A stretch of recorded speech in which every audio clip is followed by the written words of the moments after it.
Hello everyone, কেমন আছে সবাই? তো অনেক দিন ধরে ভাবছিলাম গুড্ডুর জন্য একটা পাঞ্জাবি পেন্ট করব।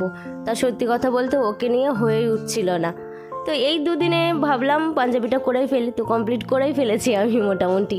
প্রথমত দেখো, এই কলারের এই জায়গাটায় কাজ করতে আমার একটু প্রবলেম হচ্ছিল, হয়তো প্রথম করছি বলে এই প্রবলেমটা হচ্ছিল। যাই হোক, দেখো পাঞ্জাবিটাতে কলকার কাজ করেছি, ফুলের কাজ করেছি, আর কি কাজ করেছি একটারও আমি নাম জানি না, যা যা মনে হয়েছে। আবার দুটো একটা আমি ফেসবুক থেকে ভিডিও দেখেছি, এবার দেখে মোটামুটি আমার মতো করে আমি করেছি, ঠিক আছে। তো আর হাতাটাতেও মোটামুটি ওই বডিতে যে কাজ আছে সেটারই একটা কাজ আমি তুলে ধরেছি। তো তোমরা দেখতে থাকো, আর পাঞ্জাবিটা তোমাদের যদি ভালো লাগে তোমরা আমাকে অবশ্যই জানিও কিন্তু, ঠিক আছে? তো দেখতে থাকো তোমরা।